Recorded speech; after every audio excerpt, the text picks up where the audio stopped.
have done the most amazeballs sewing hack of the Patina blouse this week, so let's go and take a look at it together.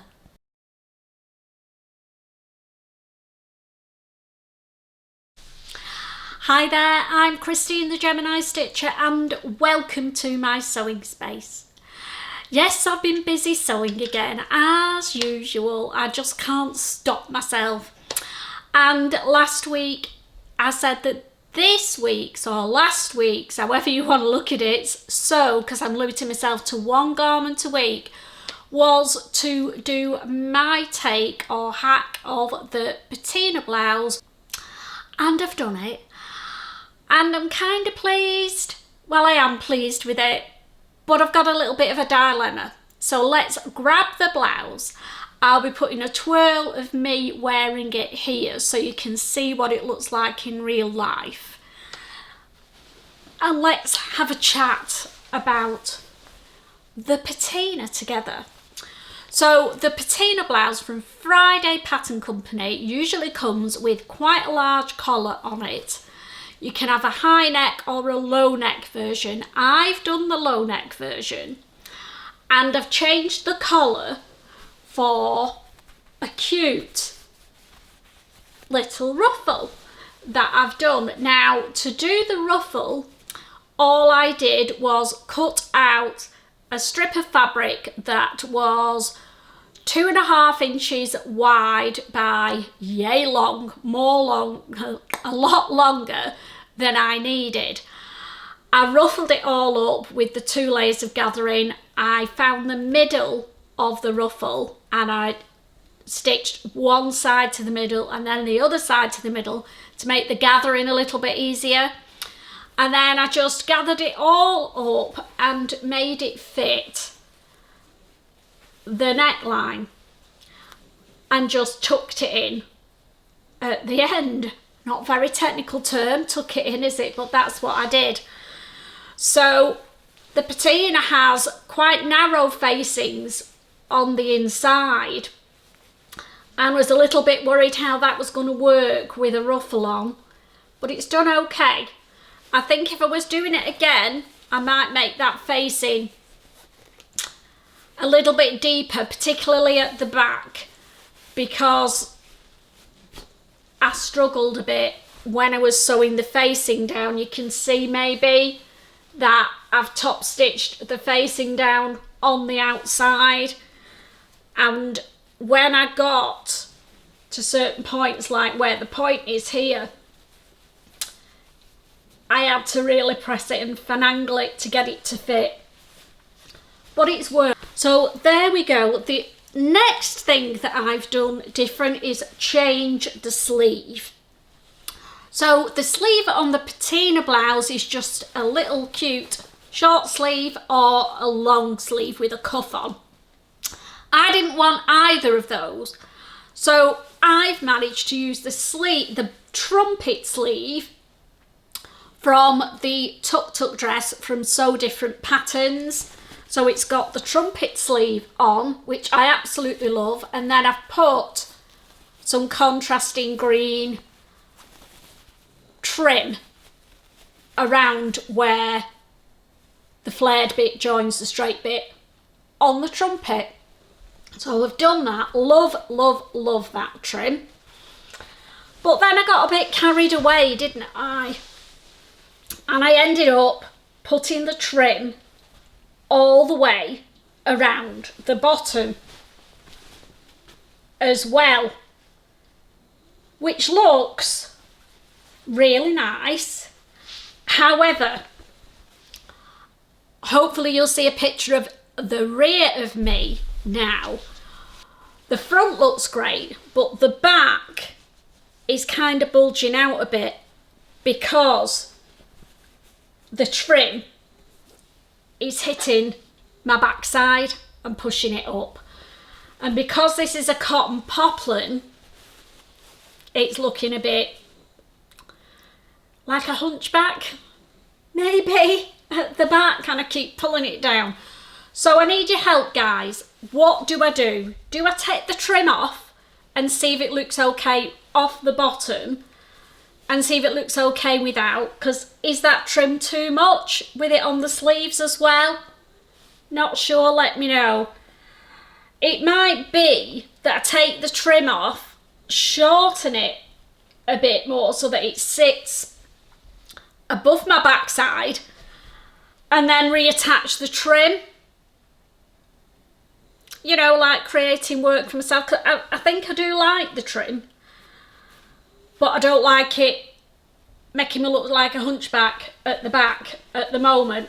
Or is it just me? Does it look fine? Let me know, please. Loving the ruffle. Huge thanks to Steph who did this, and I've copied it blatantly. But as they say, copying is the best form of flattery, and I'm sure she doesn't mind. The trim I got from the indoor bit of the rag market in Birmingham. Probably paid about 50p a metre for it. Absolutely love that to bits, and I've got quite a bit of that left, so I'll be able to do other things with it. I've even managed to get some quite well matching buttons. I got those from Abercarn's, my local one in Bolton, a few months back. Just loved them, didn't know what I was going to use them for, and they are perfect because they match the little birds on the fabric. And talking of the fabric, how gorgeous is this? Steph said it looks like William Morris fabric, and yeah, you're probably right, but it's not. It's from So Different Patterns, and it's their Paradise Found fabric in the Lilliput version, and it is available on their website, so I will pop the link below. It isn't the cheapest fabric that I've bought. It's £20 a metre, but I only needed 1.5 metres for this blouse, so £30 for a blouse that looks like that. I'm happy with that. But as I said, the only dilemma is what to do about this trim. Do I shorten the top a little bit so that that's not pushing it up, or do we just take it off and just have it on the sleeves? I'm definitely leaving it on the sleeves because I really, really like it. Can you tell? So that was this week's make. And I know you all know everything there is to know about the Patina blouse, so I'm not going to go through sizing and all that shenanigans. But I will pop the link for the blouse pattern below if you've, for some weird reason, not tried it yet. It is a good fit. I made a size medium.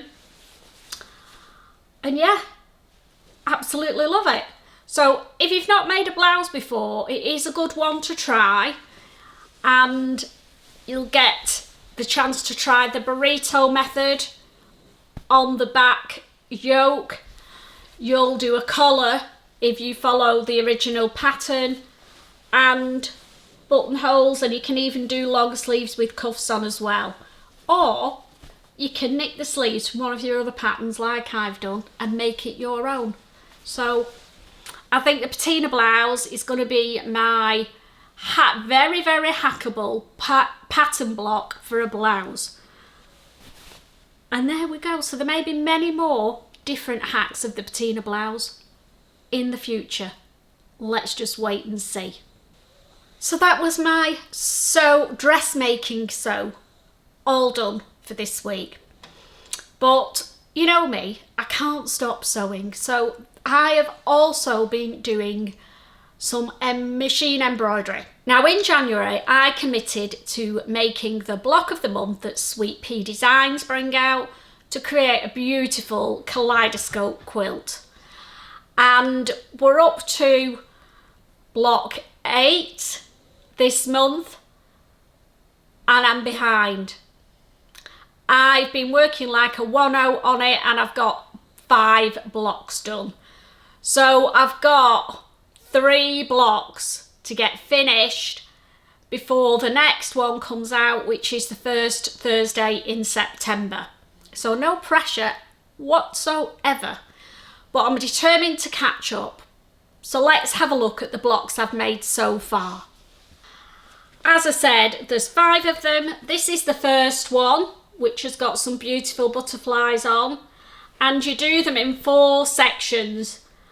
So each block you've got 4 to make, and then you sew them together and you get your kaleidoscope effect. So that's month 1. Not sure if I've got these in order, but hey. So the next one has got applique flowers on. Loving that one. Well, I love them all. This is a beautiful, rich coloured one with some amazing flowers, and I love the leaves in that dark red. So that's the 3rd one. The 4th one has got a huge star in the middle and flowers all around the edge. And then last but not least, this one with the butterflies on. I think this one so far is my favourite. So they're the 5 blocks that I've made. I'm going to make 12 blocks in all, and there are edging pieces that I need to do in between each block to bring it all together. And hopefully by the end of 2025, I'll have an amazing kaleidoscope quilt if I can stick with it. I'm determined to catch up. So watch this space and we'll find out whether I get up to date before the next block comes out. Fingers crossed. So before I go on to my plans for next week or this week, I just thought I'd tell you about a little bargain that I found. I am a bit of a meanie, if you like, when it comes to buying thread. I object to paying £2, £2.50 for a little tiny bobbin of Gutterman's thread. I do it when I'm making something special. I will buy completely matching thread and go overboard. But I make that many garments that I could not afford to keep buying that thread. But I found somewhere on eBay that sells Gutterman thread on a reel of 1,000 metres.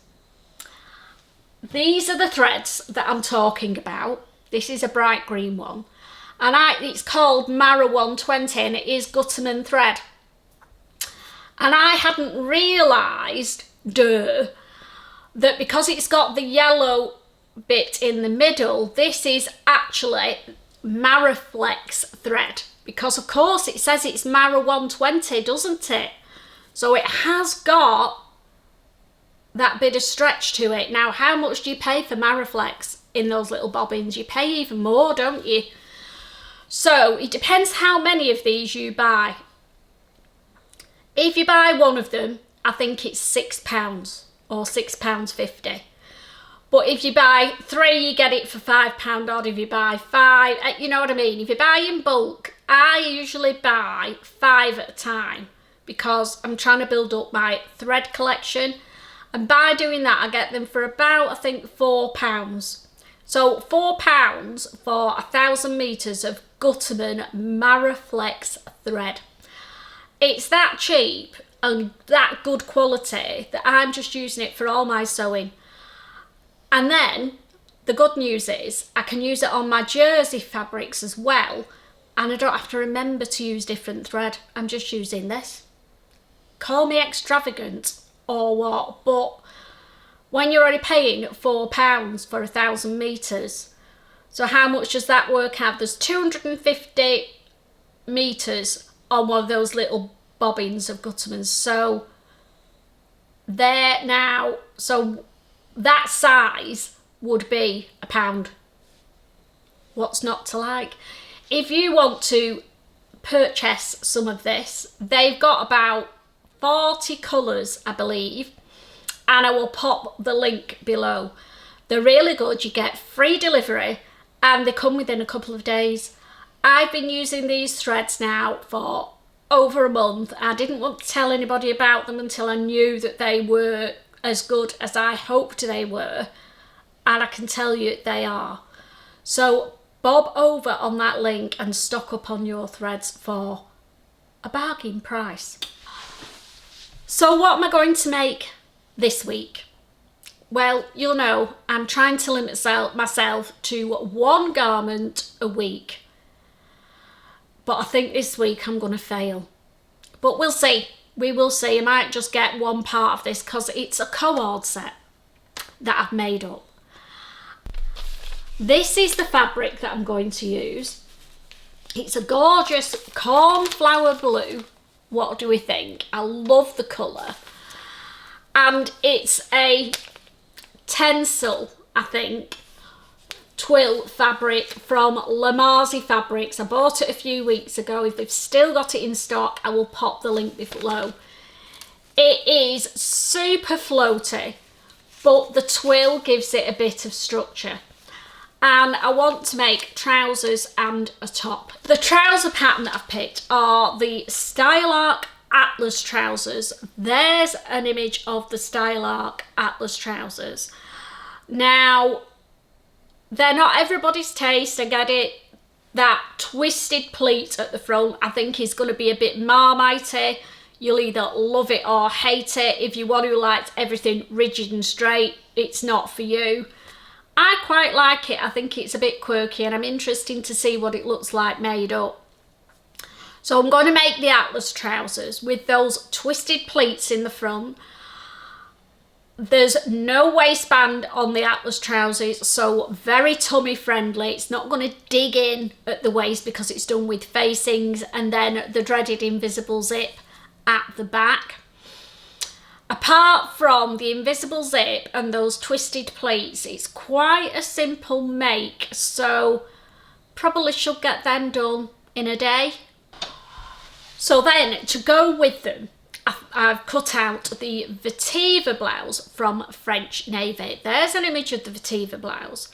It's got princess seams in the front and the back, so it's not too boxy, but it's still a loose fitted blouse. It's not gonna be, let me feel like I'm a sausage skin in it. It's quite boxy, but it has got the princess seams in the front and the back, and then it's got that cute little frill around the bottom as well. So I'm looking forward to making that. I have made it before, but it's a couple of years ago now. So yes, that's going to be the makes for this week. Now, I am at my social on Wednesday, so I'll probably get the trousers done tomorrow and then take the blouse to make a start on Wednesday. So it's perfectly doable that I'll get them both done. But because it's a cord and they're both going to be worn together, I'm cheating a little bit and calling it one garment. Because if I'd made a dress, it'd be one garment, wouldn't it? And that's how I'm justifying it. I don't care. Whether I get them both done or not remains to be seen, but I've got a funny feeling it's not going to be a huge task. Now, I do want to make the Vetiver Blouse with French seams, so that's going to take a little bit more time. But apart from that, I've made it before, so I know I've got the sizing right. It's going to be a fairly straightforward sew, I think. Famous last words that, isn't it? So let's talk about my social. I haven't spoken about my social on here for quite a while, and it's time to give it an airing, if you like, because I've got a little bit of news. I'm changing the venue of it. We're moving from the Mill House in Accrington over to a lovely chapel schoolhouse, which is about a 10-minute drive away from me in Bolton, which is great. And it's Walmsley Unitarian Chapel. If you're in the northwest of the UK, the first one is going to be on a Saturday. Yes, I'm doing them on a Saturday now. And the first one's going to be Saturday, the 11th of October. I will pop the details in the description below. All you need to do is send an email to northwestsewcial@gmail.com expressing an interest, and I will send you all the details. Now, I did start advertising it last weekend, and I've got about 5 people definitely booked on it, and then another 10 who are interested. I can only accommodate an absolute maximum of 16 people at this venue. So if you're interested, bob me an email. Your place isn't reserved until you pay. It's going to be £20 for the day. And if you want more deets, email me. Right, plugged the Sewcial. Sorry about that, but I haven't mentioned it for so long and we're changing venue, so I just wanted to let everybody know. So it's time to talk about last week's episode of the Sewing Beat, which was Reduce, Reuse, Recycle Week. I always find this one really interesting because it's something that I do struggle with. I've got a fabric addiction and I love washing, ironing, spreading out a beautiful pristine piece of fabric and creating it into a garment. It's part of the process for me. And I also struggle with pulling a garment apart that's still very wearable and making something else. I just have a mental block with it. Let me know whether you do recycle things, because honest to God, very, very rarely do I do it. So it's really interesting to watch this episode to try and spark some interest in me. But I've got to be honest, it's not worked. So the pattern challenge I found really interesting, and this is the one aspect that I may take on board, and it was a zero waste pattern and they had to make a jacket. Now, when they opened the patterns, there were just 2 little pattern pieces in. I think they were for the pockets.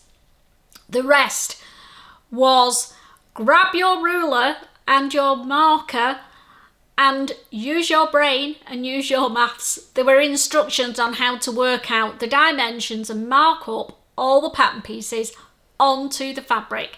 And at the end, they'd no scraps of fabric. That's the idea of a zero waste pattern.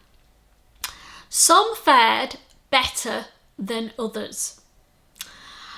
And it was really interesting to see how even the ones who'd got a degree in maths were scratching their heads.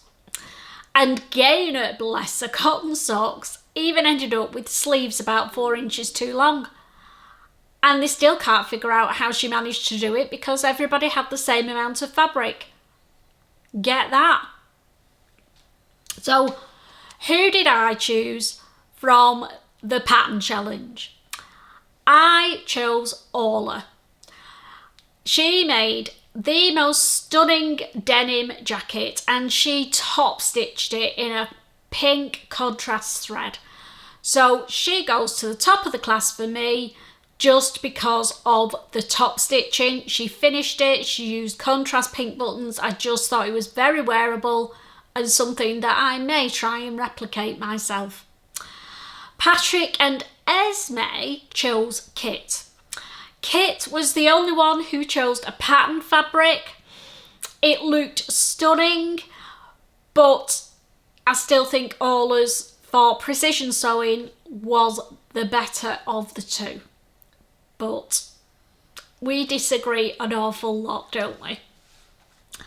So, challenge 2, the transformation challenge. This one would have sent me in a cold sweat. Oh my goodness, they were each given a tent to transform into a festival suitable outfit. This is the challenge that just gives me the heebie-flipping-jeebies. I mean, the fabric is going to be a nightmare to sew with. There's loads of zips, loads of cords, and you've got to try and use as much of it as you can. I would have been out that door. But they all did really well. And the one that I picked was Kaz.